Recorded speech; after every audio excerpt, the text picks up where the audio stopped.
Buckle up and crank up that volume. This is Seriously with Annie Elise. Hey everybody, welcome back to an all-new episode of Seriously. It is me, Annie Elise, your true crime BFF. I'm here to break down another true crime case for you guys. Now, here's my question for you. Are there ever cases that you hear about or that you wonder about where you're like, what would I do if I were in that situation? How would I handle that? Would I lose my Would I go bat crazy? What would I do? Because that is what I found myself to be like questioning in my mind when I first heard about this case. I was like, I don't know what the hell I would do in that situation. I would probably just see red. I would have like the red mist come over me and I would come from like the depths of hell and go crazy. I don't know. It's a rough one. So I got to break it down for you guys because it is a crazy case that we are talking about today. But before we get into it, if you could just take a quick second and look in the top corner of your podcast app, whether you're listening on iHeartRadio, Apple Podcast, Spotify, whatever app you're in, just take a quick second, look in the corner and see if you are following this podcast yet. And if you're not, give it a quick follow. That way you will not miss any new episodes as I drop them. And I am dropping them like wildfire. All right, guys. So let me talk to you about the case we're talking about today. It's about a guy named David Harris. Now, David was a very successful orthodontist, and his wife, Clara, was a very successful dentist. And together, their marriage made them the ultimate power couple. They had money, they had luxury, they had success, a thriving business, a beautiful family, and what most people would consider hitting the lottery of the American dream. Just absolute perfection. However, as we know, it happens a tale as old as time all too often. Beneath this facade of success and domestic bliss, there was an undercurrent of insecurity and suspicion. Despite the outward display of this thriving marriage, a secret confession and a secret discovery came to light, shattering the illusion of this happy, perfect marriage. And this confession and discovery set in motion a tragic sequence of events, forever smearing the image of their seemingly perfect union. This story has since been the subject of numerous media reports, documentaries, and books, serving as a chilling reminder of how intense emotional distress can be and how it can ultimately lead to devastating consequences. Tires came around the corner in the parking lot and headed off that direction, and maybe 30 seconds later we saw the crowd running, saying, "Oh, there are legal alternatives. If he doesn't want you anymore, leave him. Get a divorce." Driving recklessly through the parking lot, Clara set her sights on Gail's car. What happened in that parking lot concerning whether or not you run over somebody more than once, it's not an accident. You're doing what you mean to do. And then I saw it back up and then tear out of the parking spot and make a very fast turn. It was squealing tires. I feel very comfortable that when they know the truth and when everybody knows the truth, including Lindsay herself, she's going to know exactly what happened and how it happened. David Harris was born and raised in Texas. After graduating high school, he started a pre-med program in college. David's initial goal was to become a doctor, but he ended up going into dentistry instead. After successfully completing his dentistry degree, David chose to specialize in orthodontics. After finishing his orthodontics program, he went on to work as an orthodontist, and his career began to really take off. David was known for his charismatic personality and his knack for putting patients at ease, so it wasn't surprising that coupled with his dedication and his talent, David soon became the go-to orthodontist for all of the people in his community. And naturally, like many people do, he met a potential romantic suitor who also worked in his industry, and this woman was named Clara Suarez. Clara was born in Colombia, South America. She was the oldest of 4 children in a family that, while not wealthy, very much valued education and hard work. Clara was absolutely stunning. Seriously, just gorgeous. She had thick red hair, a perfect smile, and a little mole on her left cheek. She looked like she had walked straight out of a beauty pageant, which, spoiler alert, she ended up entering a beauty pageant later in life and winning. She worked hard in school and eventually earned a scholarship to study dentistry at a prestigious university in Colombia. Clara had also always wanted to move to the United States, and when she was 20 years old, her dreams became a reality. She moved to the U.S. in the mid-1980s, where she again put herself through dentistry school for the second time, all to meet the U.S. college requirements. She attended the University of Texas Dental Branch in Houston, Texas, where she once again proved herself to be an exceptional student. She later started working at an office in Houston as a dentist, in the same area where David Harris was making his own professional waves in orthodontics. So when Clara and David met, it truly was a match made in heaven. They both worked extremely hard to get where they were in their careers. They both had a passion for dentistry. They shared a ton of other interests with each other and shared the same ambitious qualities where they wanted their careers to go and what they wanted their lives to look like. So it wasn't long after they first met that their relationship turned into a full-blown romantic love story, and both Clara and David were extremely happy, eventually leading to the two of them tying the knot barely a year after their first date had taken place. So they ended up getting married on Valentine's Day in 1992, the most romantic day of the year that some believe you can get married. That's when they chose that they wanted to just seal their love for the world to see and tied the knot. Before marrying Clara, David had a daughter named Lindsay from a previous relationship. So he brought this daughter, Lindsay, in with him into this new marriage with Clara. However, despite the challenges that come with blending families, David and Clara managed to create a loving and very supportive environment for Lindsay. Clara and David Harris on the surface were what you would describe as couple goals back in the 90s. Both had established successful careers in dentistry, and they eventually established a very successful joint dental practice called Space Center Orthodontics.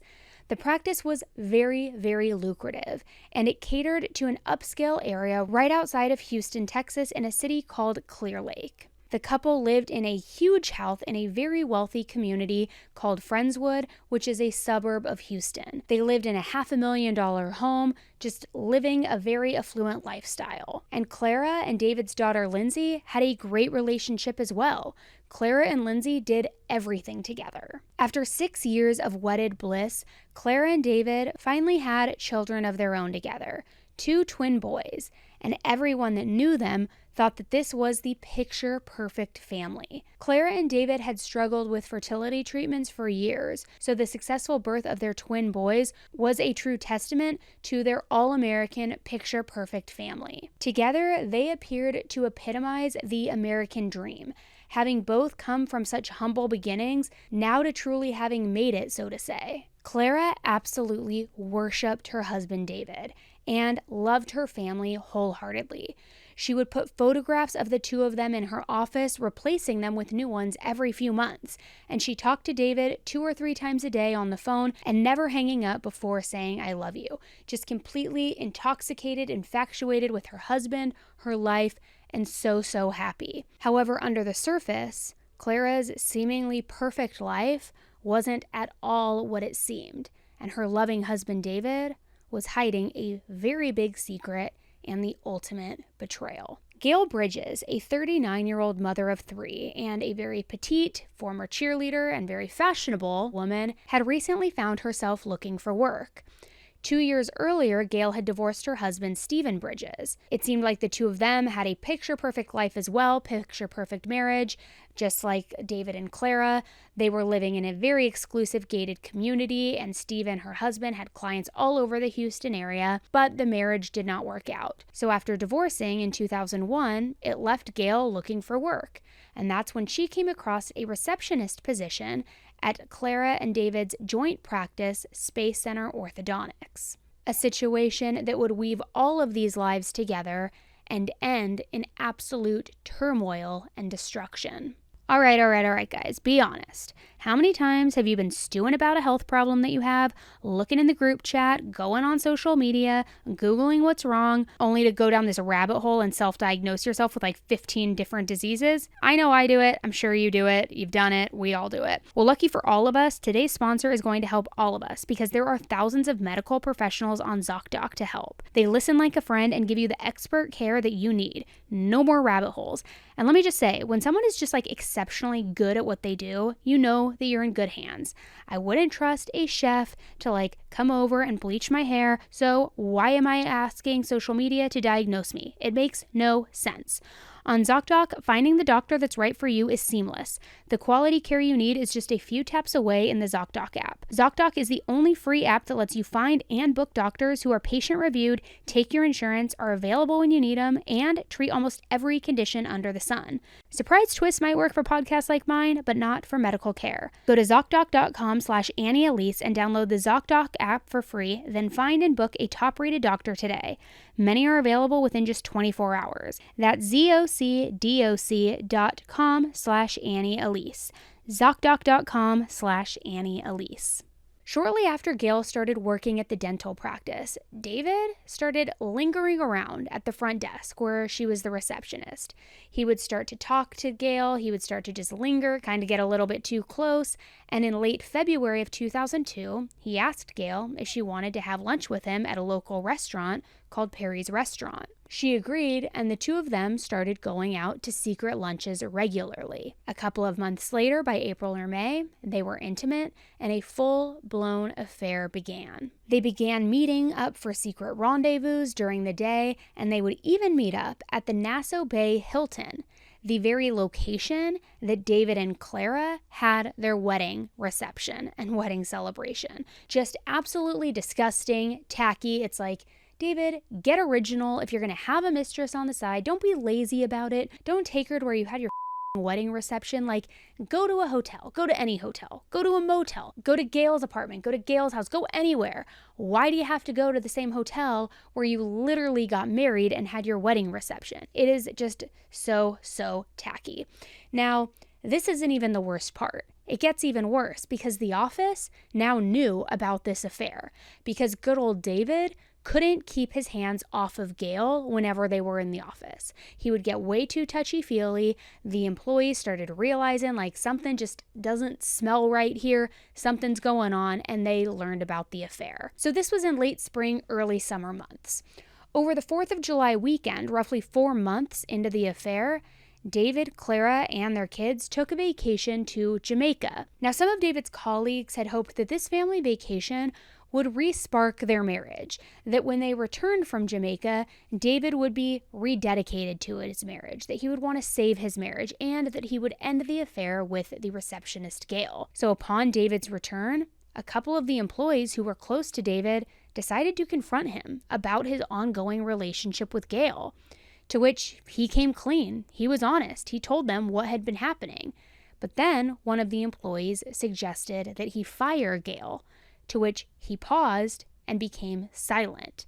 He said that he still loved his wife Clara and he didn't want to end the marriage, but that he had gotten emotionally involved with Gail, and he was apologetic for it and said that he would fix everything. He would set everything straight. He wouldn't need to fire Gail. He didn't want to end his marriage, and he would get things squared away. Meanwhile, Clara still knew nothing about the affair. No one from David's office had said anything to her. She didn't suspect anything. This was all happening unbeknownst to her. Then, just a week after returning from vacation, on Wednesday morning, July 17th, 2002, Clara and David were having one of their regular conversations when Clara asked him, David, do you really love me?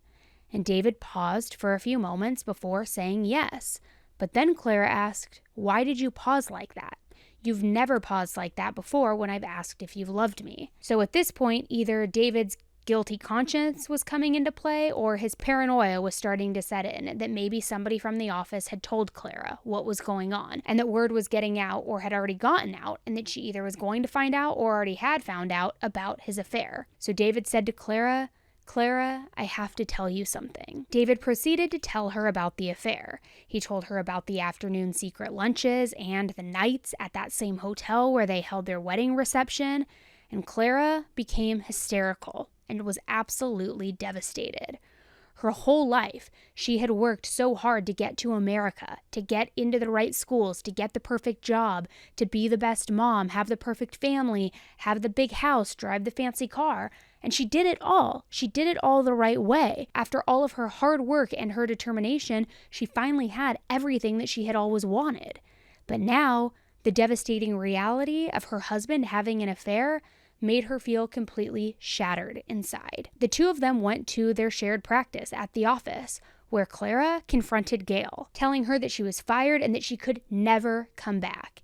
And a couple of days later, Clara repeatedly called Gail over and over, ranting about what kind of woman she was and how she ruined her life. But despite this heartbreaking revelation, Clara still wanted to make it work with David. So she really looked at their situation in a very pragmatic, problem-solving type of way instead of taking out her anger on him. She approached him by asking, okay, well, can you tell me, what do you love about me? And what are the things that I'm lacking? What areas can I improve on? And David wanted to work on the marriage with her as well. So the two of them had dinner together and tried to sort things out. David said that he loved Clara's ambition and drive, but that lately it felt like so much of her focus was on their twin boys and not on him anymore. Whereas Gail was giving him all of this attention that he felt that he was craving and that he needed. Which I just have to say, that is a pretty thing for anyone to say, because I'm a little confused as how you can hold it against your wife that she's busy working, just like you are, as a professional dentist, while you also have twin boys that are 3.5, 4 years old at this point. So you're holding it against her that she's holding down the career, raising the family, and not giving you enough attention. Get real. I think that is such a cop-out excuse, but whatever, that's just me. David also had the freaking audacity and the balls to tell Clara that her body wasn't what it used to be before she had the children. He also told her that she was fat, and he used that word, fat and opinionated. Hi, no she pushed 2 kids out of her body, your kids, and you expect her, while having this thriving business, thriving career, raising twin boys, helping raise your teenage daughter, that she's gonna bounce back in a matter of weeks? Give me a freaking break. And he said, straight up, you were more appealing to me before we had the kids, so you could afford to lose a little bit of weight. The nerve of this guy. And Clara wasn't even overweight at all. But in any event, Clara wasn't fazed by this cruelty, in my opinion, that her husband was showing. So she asked, okay, what's the next thing I can fix? You need attention, you need me to lose weight, what else? So the list went on. And by the end of it, Clara said, okay, I'm going to change these things for you. I want to be the perfect wife for you.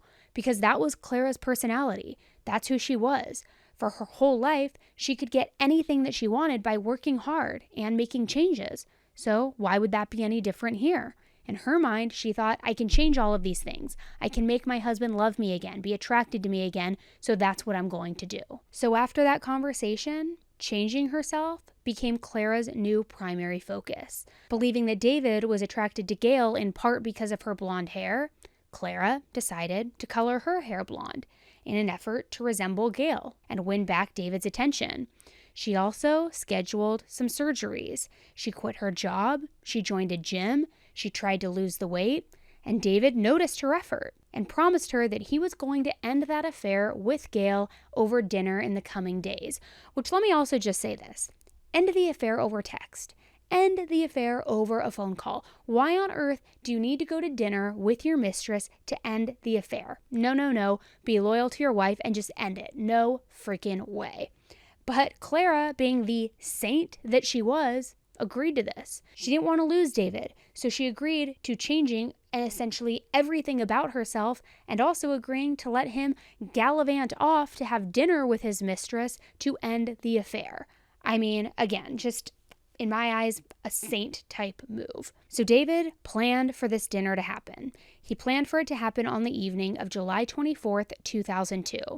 David told his wife Clara what restaurant he was going to with Gail, and she agreed to it. But Clara was still suspicious of David despite all of this. So Clara called a local private investigation company to have David followed to see if he was still having an affair with Gail or if he was being truthful and was planning to end the affair. All right, guys, I'm going to give you the life hack of all life hacks because this podcast and social media creator world is still so foreign and brand new to me. I came from a very corporate background. I'm not tech savvy, and often I still have no idea what I'm doing, to be quite honest. Luckily, I started getting better at honing in on this new career path because of tips and tricks that I learned from the OG herself, Kris Jenner, on Masterclass. You know the saying, nobody works harder than Kris Jenner. She built more brands than I can count and an unbelievable empire. So why not seek her advice and guidance as I try to navigate this new territory? Now, obviously, I don't know her personally, so I was so excited to hear that she taught a lesson on Masterclass. With Masterclass, you can learn from the best to become your best, anytime, anywhere, and at your own pace. Annual memberships start at $10 a month, and you get unlimited access to every instructor, thousands of online lessons, exclusive content, insights, and much more. There are over 180 classes to pick from in over 11 categories, everything from personal branding with Kris Jenner to makeup courses with Bobbi Brown herself. And new classes are added every month with exciting instructors including Gordon Ramsay, Usher, Mariah Carey, and just so many more. The Kris Jenner class, for example, breaks down how to navigate personal branding, product concept, monetizing your brand, and more. One of the main lessons I took away from it was the importance of continuing to hustle no matter what. She said a quote that will stay with me, which was, "Be humble in business, behave like you can't afford the loaf of bread when in fact you own the bakery." I don't own a bakery, not even close, but you catch my drift with that. Always stay hustling. Find practical takeaways that you can apply to your life and at work. If you run a business, you can use Masterclass to help your team, whether it's cooking, public speaking, you name it. Gain new skills in as little as 10 minutes, either on your phone, computer, tablet, smart TV, and even audio mode to listen on the go. For me, it's perfect to tune into a quick lesson when I'm in the school pickup line or when I'm getting a pedicure and trying to relax. How much would it cost to take one-on-one classes from the world's best? Well, with a Masterclass annual membership, it would only cost $10 a month. Get unlimited access to every class, and right now, as a Serialously listener, you can get 15% off when you go to masterclass.com/AE. That's masterclass.com/AE for 15% off an annual membership. masterclass.com/AE. So when the day of the dinner finally came, just a week after learning about the affair, Clara took her stepdaughter Lindsay out shopping for the day. They were out and about, having fun, doing their thing, shopping, and then Clara realized, oh, it's such and such time, it's 5 o'clock or whatever time it was supposed to be scheduled for. David should be having dinner with Gail to break things off at this restaurant that he had told her about. And she decided that she was going to do a drive-by of that restaurant, which, let me just say, she has way more willpower than I ever would have, because I would probably drive my car straight through the building of that restaurant rather than just circling the parking lot waiting for him to end the affair, which, who am I kidding? I wouldn't even allow my husband to go to that restaurant to end the affair, but you get what I'm saying. Like, there's no way I'm casually and collectively just driving the restaurant parking lot to see if my husband's car is there and confirm that he's ending an affair. No. For it, again, it wouldn't even get to that point, but I would have been like hauling ass through that building because, I'm a little crazy when it comes to that. Anyways, I digress. Like I had mentioned earlier, Clara had hired a private investigator to make sure that David and Gail really were going to that restaurant that he said that they were going to. So because of this, there wasn't really even a reason for her to check herself and go to that restaurant. But her curiosity got the best of her. When Clara arrived at the restaurant, she drove through the parking lot to see if David's car was there. She circled around the restaurant multiple times looking for David's car, looking for Gail's car, but she didn't see either of them. Nothing. So Clara was pissed. How could David betray her again when they had just had the conversation of making their marriage work? And she was going through the extended effort to make all of these changes about herself to make sure that he was happy. She was extremely insulted by all of this. He literally told her, yeah, I'm going to end things with my mistress. And then he can't even do that. And if he wasn't at the restaurant like he promised he was going to be, where the hell was he? Now remember, as Clara is circling this restaurant parking lot, looking for David, looking for his car, looking for Gail's car, she still has her stepdaughter Lindsay with her, who is now 17 years old at the time. But despite that, Clara just could not keep herself in check anymore, and she became unhinged. Clara then called the private investigator company that she had hired. She demanded to know where David was because they were following him, but they told her they could not release that information to her. They said, look, we're following David. He's not at the restaurant, but we can't tell you where he is. We'll provide you with video and with photos later, but that's as far as we can take it. We can't let you know where he's at right now, and we can't tell you where we're at right now. And the woman explained to Clara that the reason why is because in situations when there is infidelity taking place, it's against their policy to give the location of a cheating spouse in real time because things can escalate, things can get dangerous very, very quickly. And when it's a heat of the moment type of thing, crimes of passion can of course happen. Well, Clara wasn't having this, and she persisted, calling them over and over again. So finally, someone from the PI company said, okay, look, I'll tell you this, he's at a hotel, but I cannot tell you what hotel he is at. So Clara was clearly enraged by this. Not only did he lie about the dinner to end things with Gail in the first place, but now he was out at a hotel with her, most likely having sex with her and continuing this affair, not breaking it off like he had promised to do. Now, Clara didn't know what hotel he was at, of course, but she figured she knew her husband. She knew David. And David would only go to one hotel, the Nassau Bay Hilton Hotel. But this wasn't, again, just any hotel. This is the same place that David and Clara got married and had their wedding reception 10 years earlier. Well, earlier that evening, he was back in that same exact hotel, this time using cash to purchase a room under a fake name, and together he and Gail walked into the elevator and headed upstairs. Clara drove straight to the hotel and drove through the parking lot. And sure enough, she found David's car and Gail's car parked in the parking lot. So Clara parked her car and she and Lindsay got out.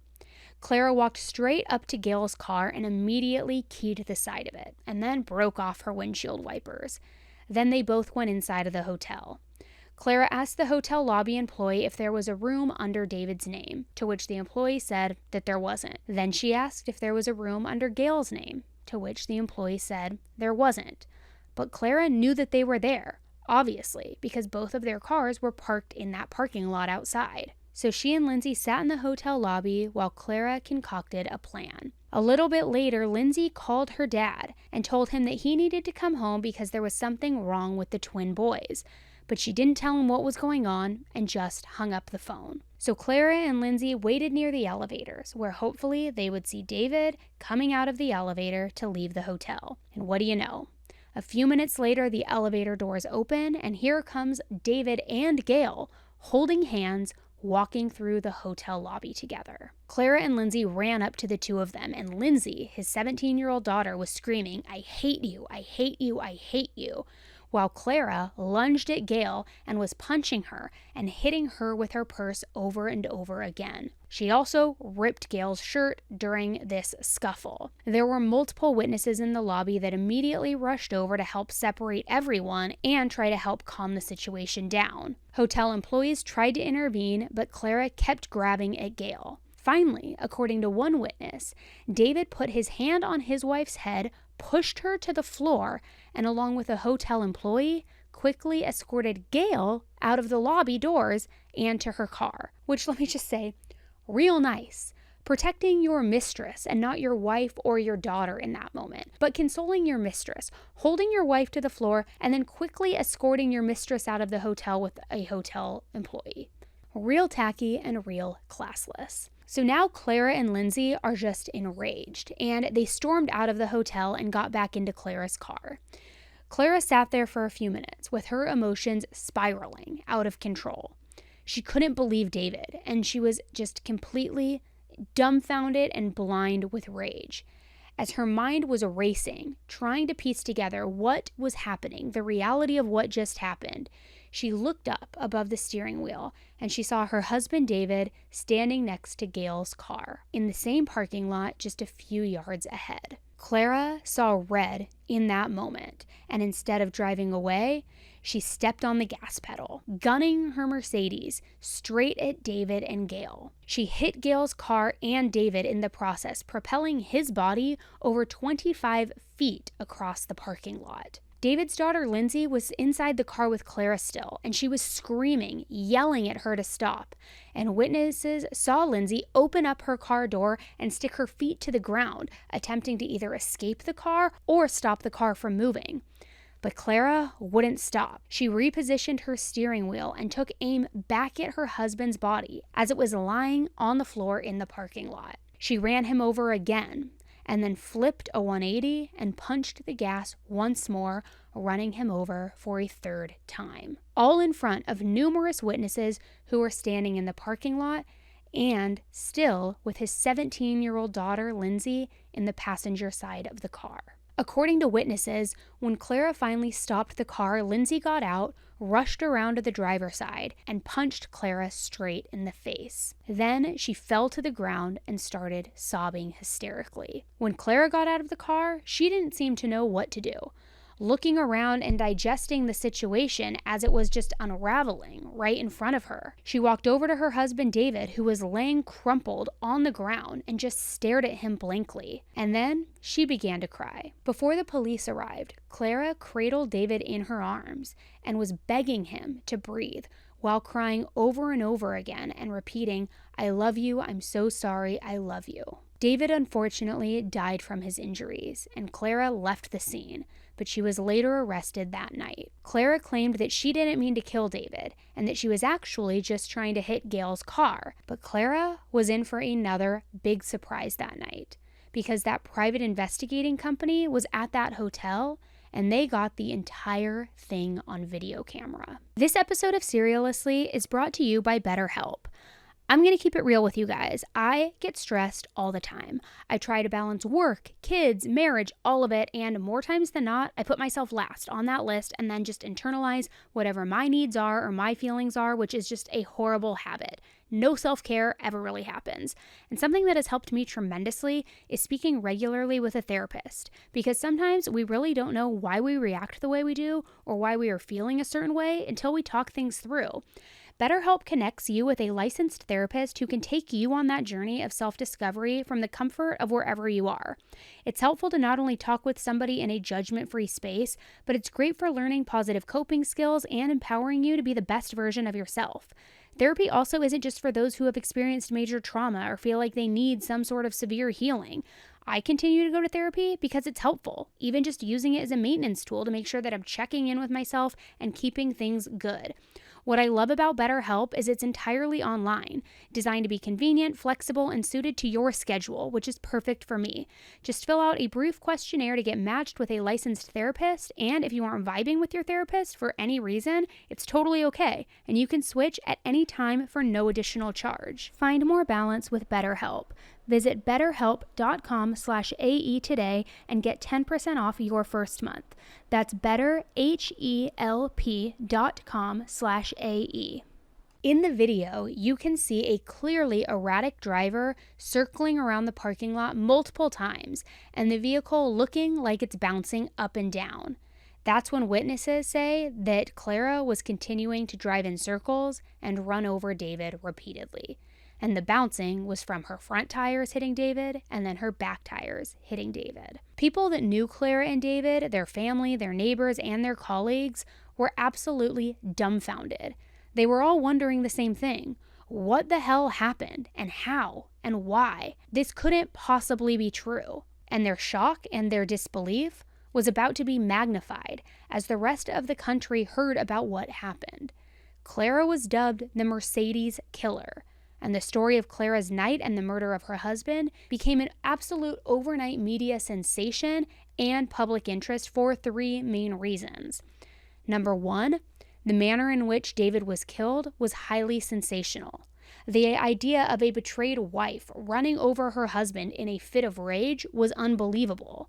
The fact that Clara repeatedly drove over David in the parking lot of a public hotel added to the shocking nature of the incident.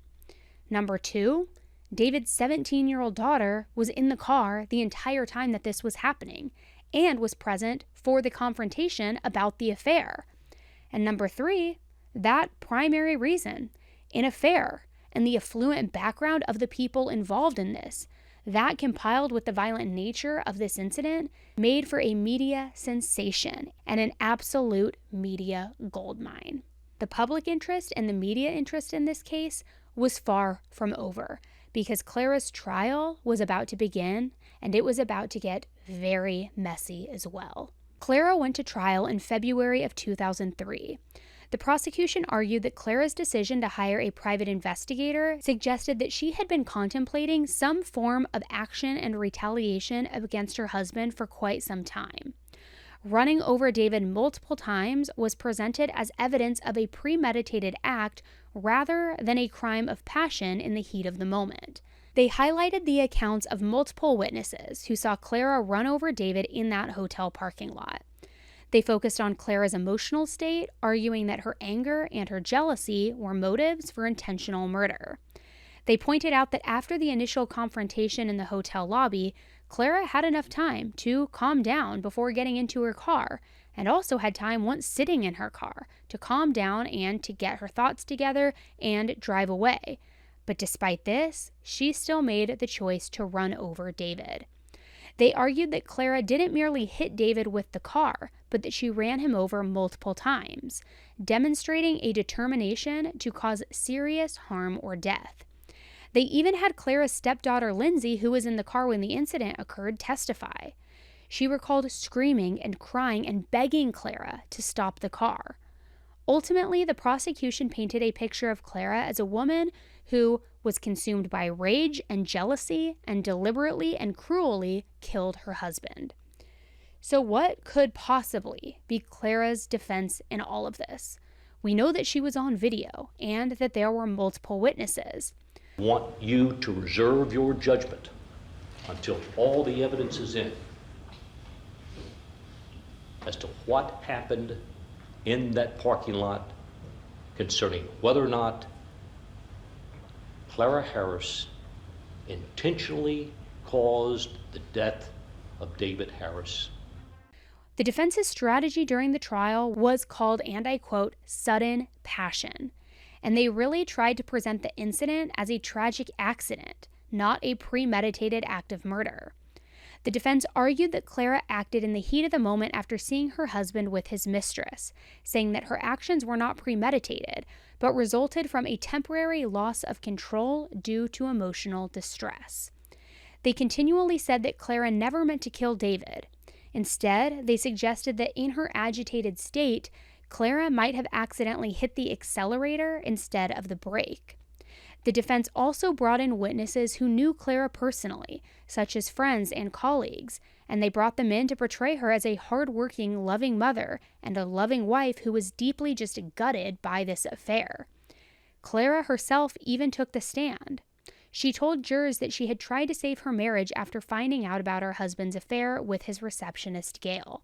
She said she scheduled to have a breast augmentation. She booked an appointment for liposuction. She joined a gym. She quit her job. She cooked her husband's favorite meals, and she had sex with him 3 times a night in the week leading up to his death. On the day that everything blew up and she ran over David, Clara described her emotional state as one of disbelief, anger, and profound sadness after finding out that David was with Gail and that he was still having the affair and not ending it. When she hit David with her Mercedes, Clara doubled down that it was strictly just an accident. She claimed that she intended to hit Gail's car instead, and she testified that she lost control of the car and didn't mean to run over her husband. Throughout her testimony, Clara portrayed herself as a betrayed and heartbroken woman who made a devastating mistake in a moment of intense emotional turmoil. But despite the defense's best efforts to depict Clara's actions as an accident and a moment of a total emotional breakdown, the jury found her guilty of murder. And what happened next was actually pretty wild to me. Clara was only sentenced to 20 years in prison. Texas law at the time categorized her crime as a second-degree felony. In Texas, a second-degree felony is punishable by a term of imprisonment of 2 to 20 years, along with a possible fine of up to $10,000.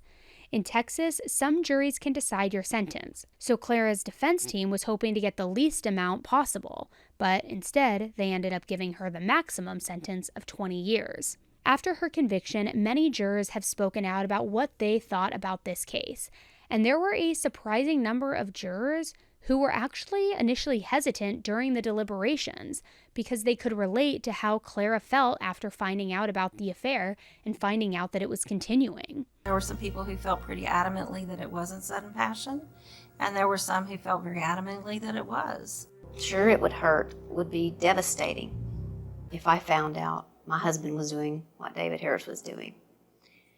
And the thing that I kept coming back to was, you know, there are legal alternatives. If he doesn't want you anymore, leave him. Get a divorce. Also, as a side note, the day of Clara's sentencing would have been her wedding anniversary. So did Clara mean to kill David? Or was this something that could have been justified by intense emotions and a heat of the moment breakdown in your emotional thoughts? Was Clara evil? Was she spiraling as she felt her life was going out of control and she didn't care what happened next, even if that meant David would be dead? Personally, I think that her sentence was a bit light, considering there was video footage and evidence that she ran David over multiple times, but I don't know. What do you think? After Clara was in prison, she had interviews with Oprah and Diane Sawyer, and she did these to tell a little bit more about her story and why everything happened. When she talked to Diane Sawyer, Clara said, "I pretty much consider my life over, but my kids have a lot to go through and haven't found anybody that could replace me or my husband." But Diane replied and said, "Don't you think that some people would say that you should have thought about that before all of this happened?" To which Clara replied and said, "Yes, that's right. It's a very difficult question to answer." As a parent, no like, unless you truly did have an emotional breakdown, you just saw red, you were blinded in rage, you couldn't think straight, and you truly had a disconnect from reality, then I can understand not thinking about the repercussions, not only for yourself, not only for David, but also for your children. But as a parent, as a sane human being, in that moment, you do have a choice. Not only am I going to drive and hit this person once, but am I going to turn around and run this person over again? And then am I going to flip a 180 and press the gas pedal and run this person over a third time? You have moments throughout that entire chain of events to where you can actively make a choice and actively think about your children. Who are my 4-year-old twin boys going to grow up with? They will no longer have a father if I kill him in this moment, but they also won't have a mother, as I'm going to be in lockup for the rest of my life, most likely. Their oldest sibling is only 17 years old. She can't take care of them. She's still a minor. Who's going to take care of her? Those are all things that you would think would go through somebody's mind before inflicting this kind of mass destruction. But for Clara, it didn't cross her mind because she saw red. And whether she had a true disconnect from reality in that moment or not, we don't know. She's the only one who has the answer to that. But in any event, it seems like a very selfish and very vengeful thing to do. I think that she just had pure hatred in that moment for her husband and said, "This guy, I'm hitting the gas, I'm running his ass over. He lied to me, he embarrassed me, he made a fool of me. Him." Sorry for the explicit language, guys, but That's what I'm thinking was crossing her mind. And, we can get a little more explicit here on the podcast. So I don't know. I'm not really sorry. That's how, I think that's what she felt. So Clara ended up only serving 15 years before being released from prison. It's a smile that says, I'm free. Clara, what's it like to be out? Dr. Clara Harris is released from the Texas prison where she served 15 years for mowing down her husband with her car in a case that transfixed America. Now 60, her hair streaked with gray, the orthodontist was escorted to an SUV where she was given a long welcome home hug by a family friend. Reporter Jeff Ealing of KTRK-TV in Houston. Throughout her release process, we could see her in the building. She had a giant smile on her face, and as she finally came out to the very last gate, she showed her prison ID to the guard one final time. Her smile broadened, and she went straight to a waiting car and left. In 2002, Clara Harris ran over her husband David after she discovered him cheating with a receptionist at their dental practice. This grainy video of the murder was shot by a private eye, documenting David Harris's infidelities. You can see his wife driving over him again and again. Private investigator Bobby Basha watched it happen. She started proceeding to do donuts over the body over and over. There's a big, big parking lot over there. She could have gone a million different directions, but she did donuts right over the body. Confinement for 20 years. Clara was sentenced to the maximum 20 years on what would have been her 11th wedding anniversary. The mother of two small children collapsed in tears and had to be helped out of the courtroom in a daze to begin her sentence. Her story of betrayal and revenge made the case unforgettable. I asked him if he loved her, and he said, I think so. And there was a Lifetime TV movie, Suburban Madness, starring Celia Ward. Clara spent her time behind bars translating books into Braille. Now she begins rebuilding her life. The woman who worked at the private investigating company was also interviewed a few years ago, and she actually still had recordings from when everything went down and happened that night. And get this, guys, Clara actually had the balls to ask this company for a refund since she wouldn't need the services for the days that she had already paid for David to be followed, because she had paid for something like 3 days of them following him. They followed him once, caught him at the hotel, and, the rest is history, so to say. So she actually had the balls to ask this company for a refund since they weren't going to be following him for the extra 2 days. I mean, she either has an incredibly high amount of nerve to ask that, or she is just like the ultimate Karen in that moment, asking for a refund. I mean, the absolute gall. Now, this video is extremely eerie because Clara's voice is just so calm after she just killed David. I honestly don't really know what I was expecting when I was listening, but it definitely wasn't this. So if you're listening to the podcast version, you can either hear the audio on this, or if you are watching the YouTube version, you can see the video version of this.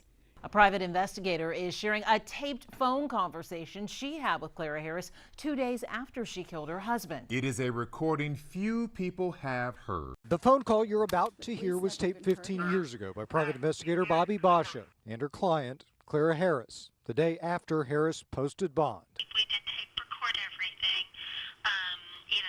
As soon as we get that information, we can make that available to you and your attorney. Videotape? Yes, ma'am. We have everything, but we don't have it in our possession because of, the incident that occurred. So he was there through all the tragical part? The investigator did video everything because you hired us to video the subject. In the phone call, Harris is clearly surprised the events were caught on tape, and she tries to learn exactly what was recorded. There was the videotaping of them going into the hotel, and there was the videotaping of when the tragedy developed. Harris sounds calm and unemotional during the conversation, and she doesn't offer an explanation for what happened. Say, oh my gosh, She didn't say it was an accident. No, she didn't say it was an accident. No, she didn't. She said, I went out there because I had to see for myself. Maybe it upset you enough to where, you just lost it.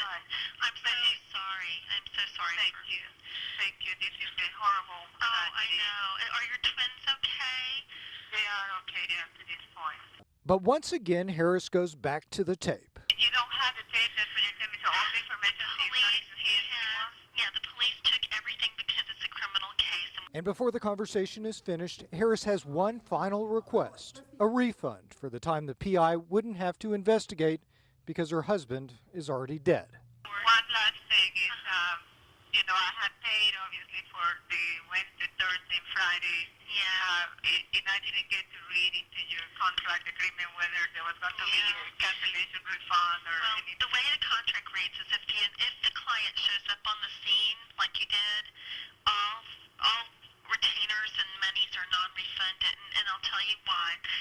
As you found out the hard way, when there's a client on the scene, it jeopardizes our investigators, it jeopardizes the subject, and it jeopardizes the client. I don't know. There is something about that recording that is just extremely unsettling and eerie to me. Not only is she extremely calm, but there's also the conversation of, well, couldn't we just say that, they're super upset and that's what happened, almost as though you're kind of calculating the motions in your mind. I don't know. It does not sit right with me.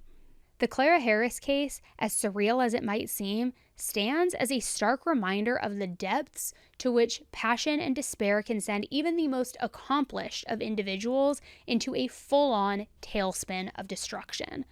Clara, a woman who had worked so hard in her life to overcome the odds and reach the pinnacle of her profession, found her life unraveled in an unimaginable way. A thriving dental practice, a beautiful family, all was now lost in the blink of an eye, in the midst of jealousy and rage. And now, even after the verdict was read and Clara has paid her debt to society, a sense of mystery continues to circle this case.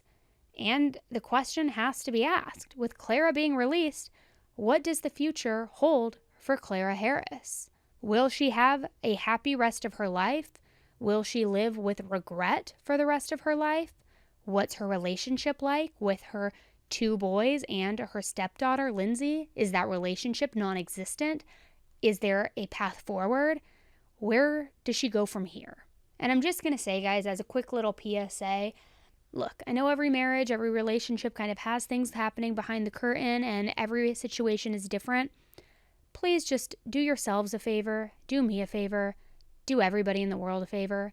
Think twice before you ever decide to have an affair, and think twice before you ever decide to take action if you catch somebody having an affair. Because the danger and turmoil that can quickly unravel from your actions can be beyond anything that you would ever imagine. You may think it's all innocent fun. Oh, it's a drunken night out, nobody will find out. Or, no, I'm really emotionally connected to this person. Or you can justify it in your mind, like, I'm not getting what I need at home. Or only having sex once a quarter, like freaking Sandoval from Vanderpump used as his excuse. You can make any excuse up in the book. But the fact is, you are responsible for your actions, and in turn and in part, you are also responsible for whatever actions and reactions happen to you because of that. Not saying that Clara's movements and actions were justified and that David deserved to die or anything like that, but if you are somebody who is knowingly betraying someone you love, you don't know what that person is capable of. You don't know what kind of spiral and tailspin it may send that person into. So for your sake, for the sake of whoever you are diddling on the side, take that into consideration before you stick your pee in somebody's vajee and think to yourself, is it worth it?